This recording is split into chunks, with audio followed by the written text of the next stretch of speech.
In today's video, we're going to jump over to the 2020 NHL Draft and play with a Draft Simulator to see, as of today, who would end up picking #1 overall. And then we're going to take a look at the top 10 picks in the draft based on draft rankings and where the draft lottery falls. We'll jump into the draft lottery coming up next.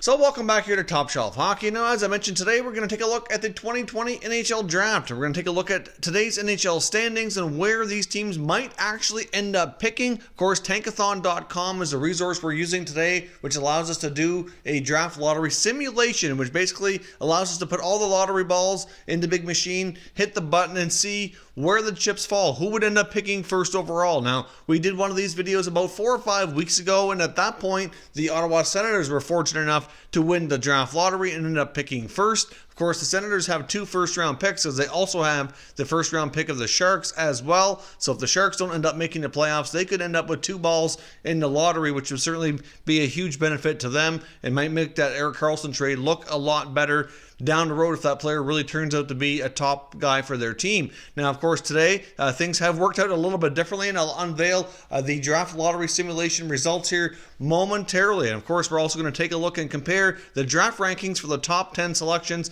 coming up in the 2020 NHL Draft. So let's get started here. We're going to start at 10 and work our way up to 1, and I'll unveil how the simulation worked out, and based on rankings only, what player that team would end up selecting. Now, this is later into the season. As we get closer to the actual draft, we'll do a mock draft based on what players I feel are going to be selected based on team need. But right now, we're just going strictly by draft ranking. So let's jump in at number 10. The number 10 pick ends up belonging to the Ottawa Senators via the San Jose Sharks. That's that second first-round selection that I was mentioning earlier, and they would select, as of today, Dylan Holloway, a forward playing for the University of Wisconsin. Now, Holloway's having a pretty solid college hockey season. Of course, he's draft eligible this year, which is not a real common thing. You often see guys go into college hockey after they've been drafted, but there are some that go during their draft eligible year, which Holloway has done. He's originally from Calgary, Alberta, 18 years old. He's been invited to the Team Canada World Junior Championship Selection Camp coming up here shortly, as the World Juniors will be getting underway right after Christmas. So he's having himself a pretty solid season. He's put up 7 points in 15 games played so far for Wisconsin. So right now, he's certainly moved up the rankings here as of late, and as of today at least, he would be the number 10 overall selection going to the Ottawa Senators. Next up, picking in number 9, we have the Toronto Maple Leafs. As of right now, they are currently not in a playoff spot, so they're in the lottery here. They would be moving down 1 spot based on this draft lottery selection. And right now I have them selecting Anton Lundell. Now, Lundell's dropped a little bit in the draft ranking since our last video. Previously, I had him at number 6. Now I have him down to number 9. The Finnish center is a pretty well-rounded player with great vision, good puck handling skills, good passing skills, and really somebody who can play in all situations. So certainly would be somebody who really would probably fit nicely in with the Leafs. And of course, with the Maple Leafs having so many high-priced forwards right now, they're going to need lots of good, solid young players to come in on entry-level contracts over the next number of years to continuously fill spots to kind of keep their salary cap situation in order here. So drafting a player like Lundell, if they're unable to make the playoffs this year, which I highly doubt it's going to happen. I think the Leafs are going to get things together and get in, so I don't see this actually coming to be. But you just never know. I guess crazier things have happened. But as of right now, we have the Leafs picking 9th and Anton Lundell from Finland being their selection. The number 8 selection belongs to the Anaheim Ducks. Have them taking the top goaltender of the draft, YAROSLAV ASKAROV, who's a really solid Russian goaltender. He's drawing some comparisons to Tampa Bay Lightning goaltender Andrei Vasilevsky.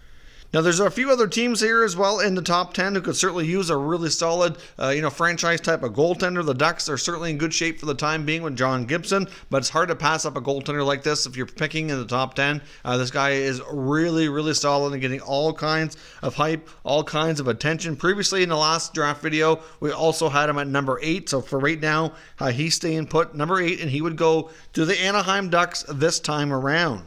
Next up at number 7, that pick ended up belonging to the Columbus Blue Jackets, which moves them down one spot based on the standings. So you know somebody won the lottery here and moved up quite a substantial number of spots here, because clearly some of these teams are dropping as we go. Their selection would be Tim Stützle, the German-born player with excellent speed and quickness. He's a natural center, but he can play the wing. It's hard to say exactly what he'll be once he makes the NHL. It's difficult to say, but he certainly has a high offensive upside. Certainly the type of player that Columbus could really benefit from. Obviously, after having a mass exodus last year with all their free agents, they could certainly use lots of solid prospects, because in my opinion, the Blue Jackets prospect pool is not overly strong right now. So getting a high pick this year might just be the best thing for them, even though I'm sure they'd rather be in the playoffs. But Tim Stützle, certainly a pretty solid prospect. Last time I had him ranked at number 9, and he has moved up a little bit in the rankings here, and he's currently sitting at number 7. Next up, picking 6th overall, we have the Chicago Blackhawks. So again, another team who was not fortunate enough to win the lottery and bumps them down one spot based on the standings. The number 6 overall pick right now would be picking the top defenseman in the draft, Jamie Drysdell.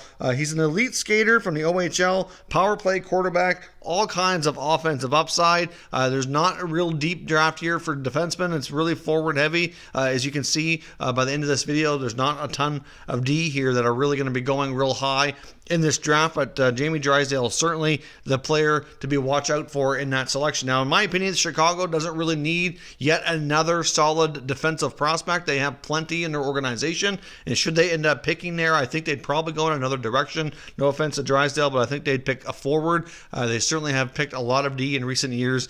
So, like I said, once we get deeper into the season here, once the draft lottery actually takes place, and we know for sure everybody's picking, I'll be doing mock drafts at that point, and we'll be basing on not only draft rankings, but what the team actually needs and what makes most sense for that organization as well. But right now, Jamie Drysdale was previously ranked number 7 in my last video. I have moved him up to number 6 here, and that would go to the Chicago Blackhawks.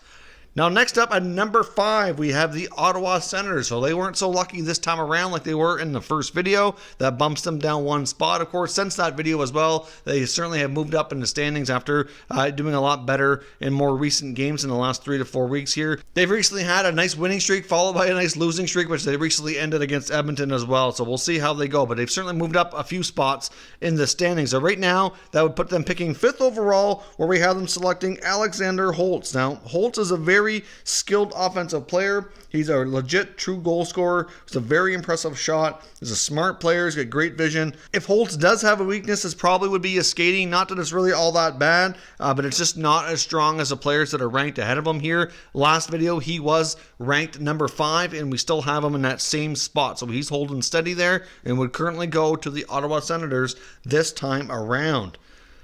Next up at number 4, we have the New Jersey Devils, which actually bumps them down a couple of spots based on standings, picking 4th overall. They would be selecting the high-energy forward Cole Perfetti from Saginaw of the Ontario Hockey League. Now, Perfetti's a center. Hard to say if he will be at the NHL, but right now that's where he plays, and he's really strong in the position. He's a really smart goal-scoring center. He's got a wicked shot. He's very creative offensively. Some scouts say he could work on being a little bit more of an explosive skater. Like, his skating is strong enough for sure. Certainly that would project him to be a really good NHL player, but he could certainly be a little bit more explosive to give himself a little bit more time and space, especially when he's going up the ice on a rush to be able to get more of an opportunity to use that wicked shot of his. But Cole Perfetti is an exciting player to watch.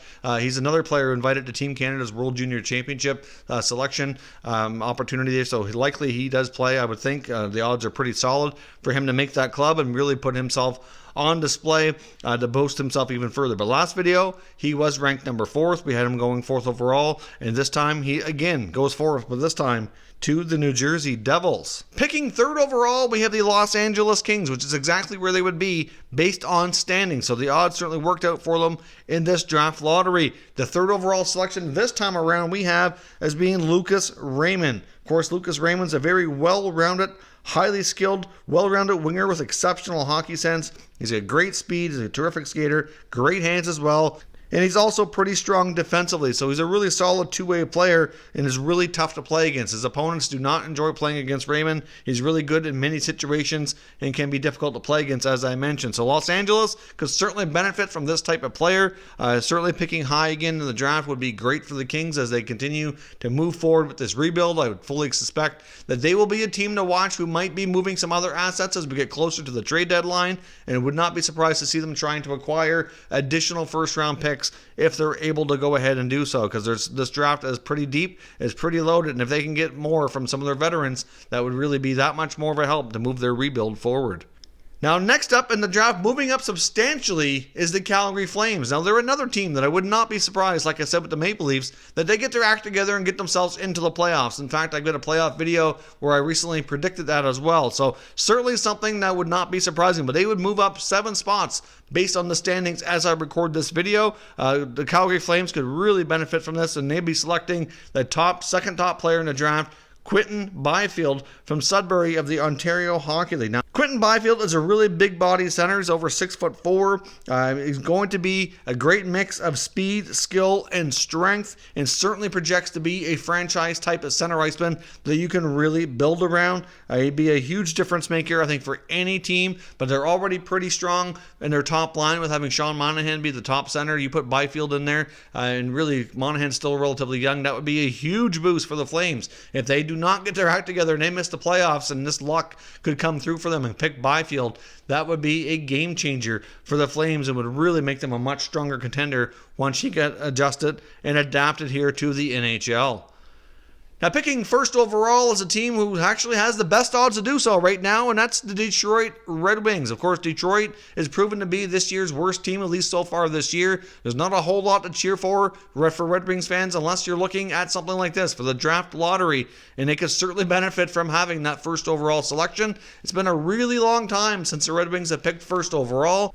And of course, getting a player like Alexis Lafreniere, who's the consensus #1 overall pick and unlikely to change, would be a game changer for Detroit. Now, Lafreniere is a very high impact forward. He can control and dominate games on his own. He's an incredibly smart player. He's got great hands. He can play a physical style of game as well.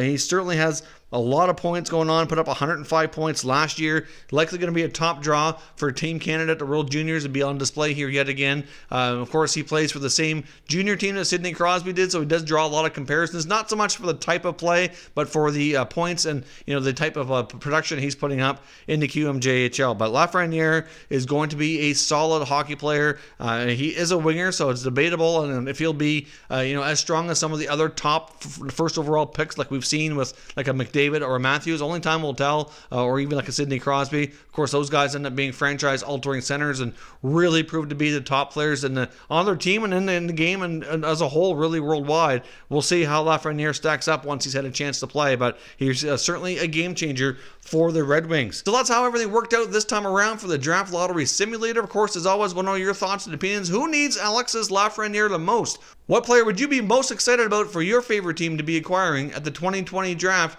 this coming June? Let me know your thoughts down in the comments and we'll continue the conversation. If you're new to the channel, consider subscribing and turning on your notifications so you don't miss any future content, and give this video a thumbs up if you enjoyed it as well. I'd appreciate it if you did.